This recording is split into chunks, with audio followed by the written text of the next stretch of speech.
Caros irmãos e irmãs, aqui neste dia 20 de julho de 2016, diante da imagem peregrina do profeta Elias, aqui na Igreja do Carmo da Lapa, no Rio de Janeiro, essa é a imagem réplica da imagem original que hoje se encontra em Santos. É o penúltimo dia da imagem que está peregrinando pelo Brasil.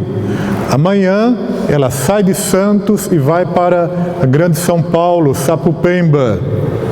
E assim, até o mês de setembro, Elias peregrino, o mesmo que está ali no altar, vai caminhando por este Brasil afora, para deixar a mensagem sobre este dia, festa de Elias. Eu vou contar duas histórias. A primeira aconteceu em São Paulo e a segunda eu ouvi aqui no Rio de Janeiro. A primeira é sobre a morte da mulher do Roberto Carlos, Maria Rita. Eu era estudante de teologia em São Paulo e foi aquele período em que morreu a esposa do Roberto. E de repente começaram a falar: a Mãe Rainha curou a Maria Rita.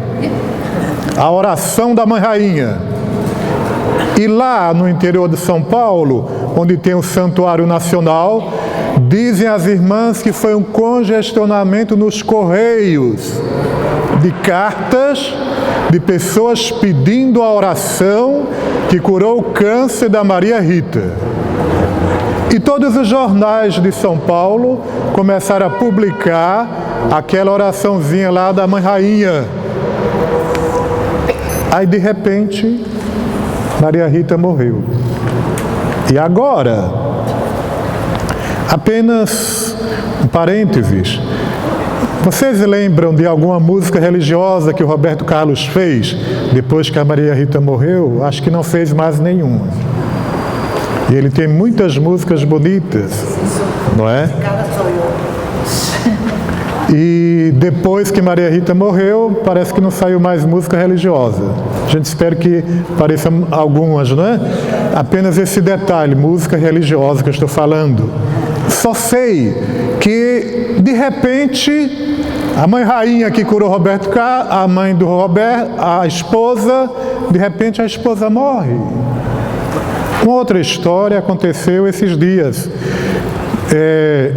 Por acaso, por curiosidade, eu comecei a ouvir um programa que tem muita audiência no Brasil, de um padre, e a mulher disse: padre, eu fiz os 9 dias da novena, os 9, para o meu filho, que estava doente, estava drogado, e no 9º dia o meu filho morreu. E agora, padre?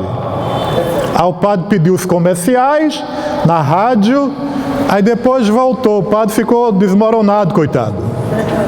Aí depois ele voltou e começou a dizer que ninguém sabe os planos de Deus. Então, meu caro irmão internauta que nos vê pela internet, essas duas histórias verídicas é para podermos entrar na espiritualidade que vocês aqui do canto, quem frequenta o Carmo, já conhece.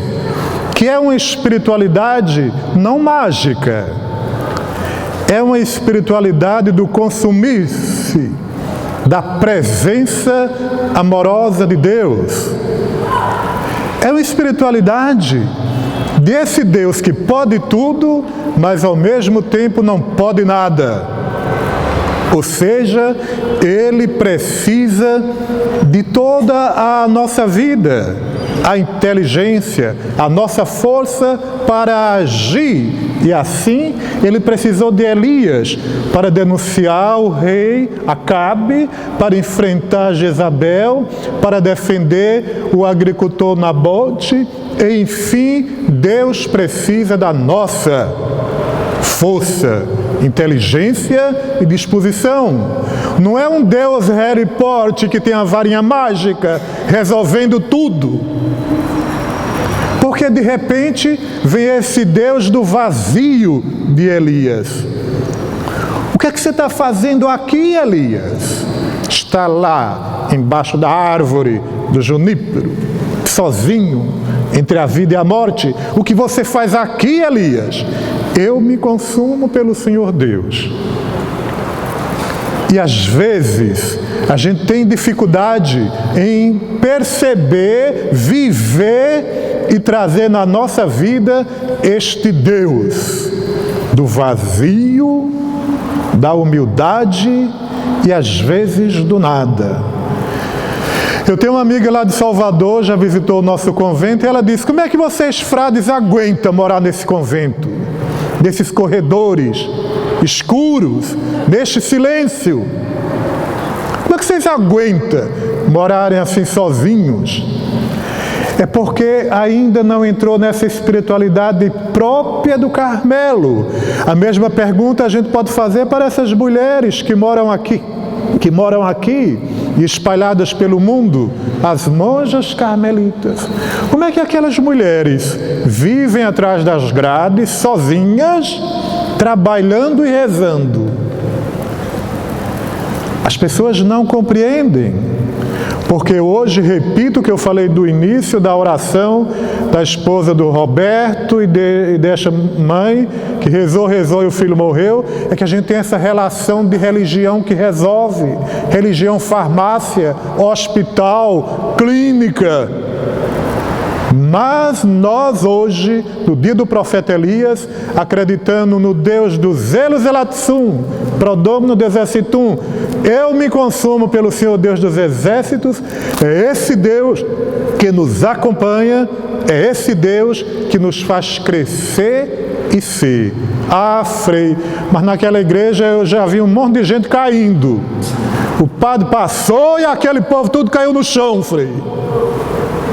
É um estilo de oração, a gente até respeita, mas a oração carmelitana é aquela oração que nos faz olhar para nós mesmos.